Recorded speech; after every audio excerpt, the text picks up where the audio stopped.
As you guys know, the Super Bowl is tomorrow, so here are the 4 best picks, actually 5 before the lines move. If you guys are new here, I'm super transparent about my wins and losses, so I do a quick daily recap regardless if I win or lose. So here's the daily recap from yesterday. It was a blowout. The Pistons won by almost 40. Cade played less minutes than normal and only scored 11 points in the first half of the game. Not much I can do there. Anthony Edwards cleared pretty free. So we'll get back this Cade play with the Super Bowl play, and I got more plays posted in the VIP that are absolutely smacking every single day. So make sure you join that VIP. It's completely free to join. With the link in the bio, or if you just want to pay after the trial's done, it's $10 a week. You're not going to find value like this anywhere else. So make sure you get in there for the Super Bowl plays. You can get that for a week. You can get all the Super Bowl plays tomorrow, as well as the free plays that I am posting. So with that being said, let's get right into this Super Bowl video. To start us off, we're taking Hunter Henry. We got him. Why is this open like this? Oh, we had him at 29.5. He's hit this in 3 of his last 5, still averaging 37 yards per game with the 5 and the 12. And you see the Seahawks are bottom 5 in the league in receiving yards allowed to tight ends, giving up almost 64 a game. In his last game against the Seahawks, he had 110. Yes, it was a year ago, but that does not matter. 7 of his last 10, still averaging almost 50 yards per game, and on the season, 65%. The value here is very good considering it's minus 200 for something that's alternate, like 15-ish yards. You can see he's getting about 5 targets a game, 3 receptions, 67%. The target share, we can go to the wheel down here. Literally 18% of the target share in the big game with the stats that line up with the receiving yards allowed. I believe he'll be the number 1 target in this Super Bowl. Yes, Stephon Diggs is great, but he has to go up against those tough Seattle corners regardless of where he plays. And then you can look at some of the tight ends that hit it. Colby Parkinson dropped 62. Jake Tongs dropped 59, and then George Kittle only had 29. That was in probably one of the worst playoff games I've ever watched. Absolute domination by the Seahawks. So I expect him to easily hit this 30-yard mark.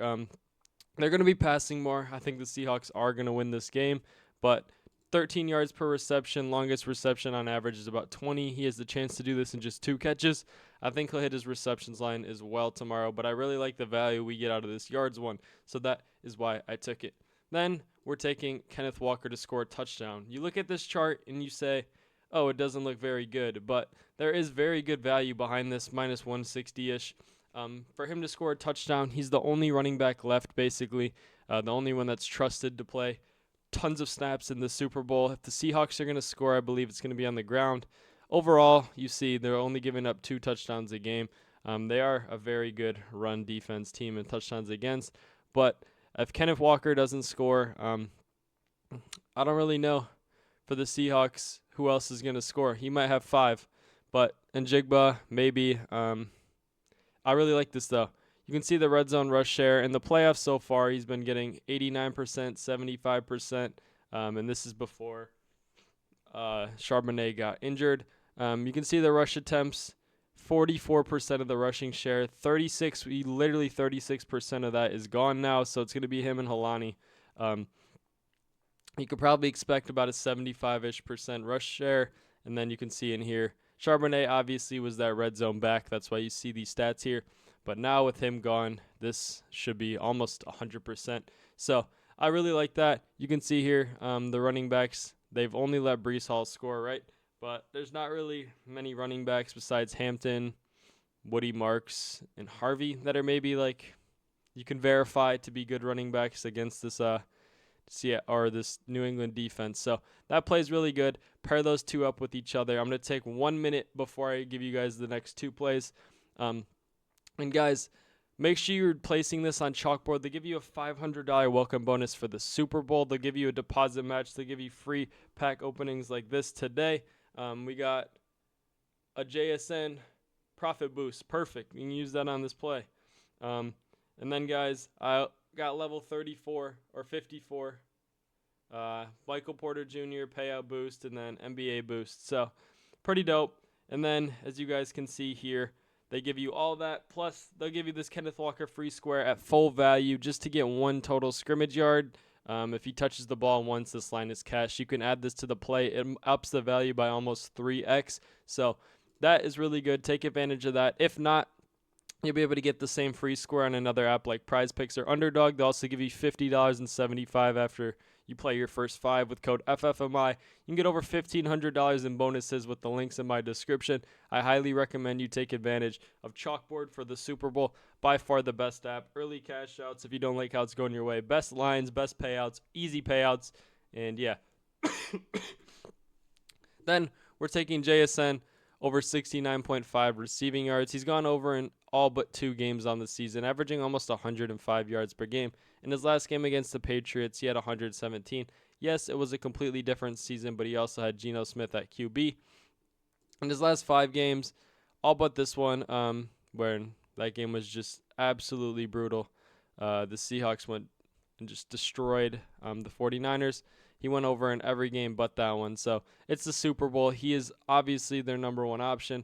They're going to be passing on 50% of their plays. I think they'll run a little bit more, but they'll also try and keep Kenneth Walker's legs fresh. Getting about 10 targets per game. You can see here in the last game, he had 12 targets. I expect something similar.